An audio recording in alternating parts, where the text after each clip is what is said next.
ಕ್ರೀಡಾಪಟುಗಳು ದೇಶಕ್ಕಾಗಿ ಪ್ರತಿಷ್ಠಿತ ಪದಕ ಗೆದ್ದಾಗ ಅವರನ್ನ ಅಭಿನಂದಿಸೋರ ಪಟ್ಟಿ ದೊಡ್ಡದಿರುತ್ತೆ. ರಾಜಕಾರಣಿಗಳಿಂದ ಹಿಡಿದು ಸಾಮಾನ್ಯ ಜನರವರೆಗೆ ಎಲ್ಲರೂ ಅಭಿನಂದಿಸ್ತಾರೆ. ಪದಕಗಳು ಎಲ್ರಿಗೂ ಇಷ್ಟ. ಆದ್ರೆ ಇದೇ ಪದಕಗಳನ್ನ ಗೆಲ್ಲೋದ್ರ ಹಿಂದೆ ಎಷ್ಟು ಪರಿಶ್ರಮ ಇದೆ ಅಂತ ತಿಳಿದುಕೊಂಡವರು ತೀರಾ ಕಡಿಮೆ. ಆ ಪದಕ ಗೆಲ್ಲುವ ಹಾದಿಯಲ್ಲಿ ಆ ಕ್ರೀಡಾಪಟು ಅದೆಷ್ಟು ಕಷ್ಟ ನಷ್ಟವನ್ನ ಅನುಭವಿಸ್ತಾರೆ, ಎಂತೆಂಥ ಸವಾಲುಗಳನ್ನ ಎದುರಿಸ್ತಾರೆ ಅಂತ ಹೆಚ್ಚಿನವರಿಗೆ ಗೊತ್ತೇ ಇರಲ್ಲ.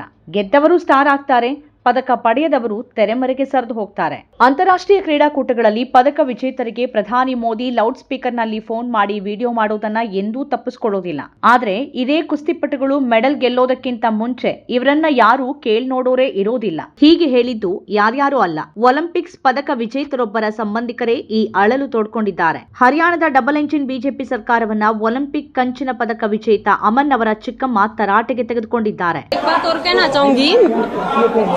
ये सरकार से हमारी बात पूछाना, क्योंकि अमन के पेरेंट्स के लिए और अमन के लिए सरकार ने कुछ भी उस जगह पूछा है बेटा हमारा, तो कोई न्यू मामूली थोड़ी है। अब भाई हमारे लिए कुछ भी सुविधा नहीं, कोई लाइट की सुविधा नहीं, कोई रास्ते की सुविधा नहीं। क्यों अमन का छोटा भाई है अमित 8 साल का, उसके लिए बस भी नहीं आती। हफ्ते हफ्ते बारिश हो जाती है जब वो घर पर बैठा रहता है।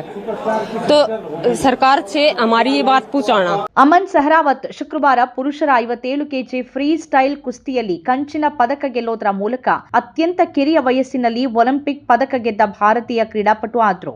ದೇಶದ ಎಲ್ಲ ಪ್ರತಿಷ್ಠಿತ ಮಾಧ್ಯಮಗಳು ಹರಿಯಾಣದ ಜಾಜರ್ ಜಿಲ್ಲೆಯಲ್ಲಿ ಬಿರೋಹರ್ ಗ್ರಾಮದಲ್ಲಿರುವ ಅಮನ್ ಕುಟುಂಬವನ್ನ ಭೇಟಿಯಾಗೋಕೆ ತಲುಪಿದ್ವು. ಎಲ್ರೂ ಅಮನ್ ಸಾಧನೆಯ ಕುರಿತು ಮಾತನಾಡ್ತಿರುವಾಗ ಅಮನ್ ಚಿಕ್ಕಮ್ಮ ಸರ್ಕಾರದ ವೈಫಲ್ಯಗಳನ್ನ ಎಣಿಸಿದ್ರು. ನಮ್ಮನೆಯಲ್ಲಿ ವಿದ್ಯುತ್ ಇಲ್ಲ, ಸರಿಯಾದ ರಸ್ತೆ ಇಲ್ಲ. ಅಮನ್ ಅವನ ಪರಿಶ್ರಮದಿಂದಾಗಿ ಈ ಮಟ್ಟಕ್ಕೆ ತಲುಪಿದ್ದಾನೆ ಅಂತ ಅವನ ಚಿಕ್ಕಮ್ಮ ಹೇಳಿದ್ರು. 10ನೇ ವಯಸ್ಸಿನಲ್ಲಿ ತಂದೆಯನ್ನ ಕಳ್ಕೊಂಡ ಮತ್ತು 11ನೇ ವಯಸ್ಸಿನಲ್ಲಿ ತಾಯಿಯನ್ನೂ ಕಳ್ಕೊಂಡ ಅಮನ್ 11ನೇ ವಯಸ್ಸಿನಿಂದಲೇ ದೆಹಲಿಯ ಪ್ರತಿಷ್ಠಿತ ಛತ್ರಪುರ್ ಅಖಾಡವನ್ನ ತಮ್ಮ ಮನೆಯಾಗಿಸಿಕೊಂಡಿದ್ದಾರೆ. ಅಮನ್ ಪದಕ ಗೆದ್ದ ನಂತರ ಅವನ ರೂಮಿನಲ್ಲಿ ಬರೆದಿದ್ದ ವಾಕ್ಯ ಬಹಳ ವೈರಲ್ ಆಗಿದೆ. ಪದಕ ಗೆಲ್ಲೋದು ಅಷ್ಟು ಸುಲಭವಾಗಿದ್ರೆ ಎಲ್ಲರೂ ಗೆದ್ಕೊಳ್ತಿದ್ರು ಅನ್ನೋದು ಆ ವಾಕ್ಯ. 21 ವರ್ಷ ವಯಸ್ಸಿನ ಅಮನ್ ಕಠಿಣ ಪರಿಶ್ರಮ ಹಾಗೂ ಛಲದ ಅತ್ಯುತ್ತಮ ಉದಾಹರಣೆ. ಆದ್ರೆ ಅಮನ್ ಚಿಕ್ಕಮ್ಮನ ಮಾತುಗಳು ದೇಶದಲ್ಲಿ ಗ್ರಾಮೀಣ ಕ್ರೀಡಾಪಟುಗಳು ಎದುರಿಸುವ ವಾಸ್ತವವನ್ನ ಬಯಲು ಮಾಡಿವೆ. ಪದಕ ಎಲ್ರಿಗೂ ಬೇಕು, ಅದರ ಕ್ರೆಡಿಟ್ ಎಲ್ರಿಗೂ ಬೇಕು. ಆದ್ರೆ ಪದಕ ಗೆಲ್ಲೋರನ್ನ ತಯಾರಿಸುವಲ್ಲಿ ನಾವು ಬಹಳ ಹಿಂದೆ ಬಿದ್ದಿದ್ದೇವೆ. ದೇಶಕ್ಕೆ ಅತಿ ಹೆಚ್ಚು ಪದಕ ಗೆದ್ದು ಕೊಡುವ ರಾಜ್ಯ ಹರಿಯಾಣ. ಅದೇ ಹರಿಯಾಣದ ಖೇಲೋ ಇಂಡಿಯಾ ಬಜೆಟ್ ಕಡಿತ ಮಾಡುತ್ತೆ ಮೋದಿ ಸರ್ಕಾರ. ಆಮೇಲೆ ಅಲ್ಲಿಂದ ಗೆದ್ದವರಿಗೆ ಫೋನ್ ಕಾಲ್ ಮಾಡಿ ಅವರ ಜೊತೆ ಫೋಟೋ ತೆಗೆಸಿ ನಾವೇ ಗೆಲ್ಸಿದ್ದು ಅನ್ನುವಂತೆ ಬಿಂಬಿಸ್ಕೊಳ್ತಾರೆ. ಸ್ವತಂತ್ರ ಪತ್ರಿಕೋದ್ಯಮ ಇಂದಿನ ತುರ್ತು. ಅದನ್ನ ವಾರ್ತಾ ಭಾರತಿ ಮಾಡ್ತಾ ಇದೆ. ನಮ್ಮ ಚಾನೆಲ್ ಅನ್ನ ಸಬ್ಸ್ಕ್ರೈಬ್ ಮಾಡೋದ್ರ ಜೊತೆಗೆ ಬೆಲ್ ಐಕಾನ್ ಒತ್ತಿ ನಮ್ಮನ್ನ ಬೆಂಬಲಿಸಿ. ಹಾಗೆ ನಮ್ಮ ಕಾರ್ಯಕ್ರಮಗಳನ್ನು ಲೈಕ್ ಮಾಡಿ, ಕಮೆಂಟ್ ಮಾಡಿ, ಅದನ್ನು ಬೇರೆಯವರಿಗೂ ಕೂಡ ಶೇರ್ ಮಾಡಿ. ಹೀಗೆ ನೀವು ಮಾಡಿದಾಗ ನಮ್ಮ ಚಾನೆಲ್ ಮತ್ತಷ್ಟು ಜನರಿಗೆ ತಲುಪತ್ತೆ. ಆ ಮೂಲಕ ನಮಗೆ ಸಹಕಾರ ಆಗುತ್ತೆ.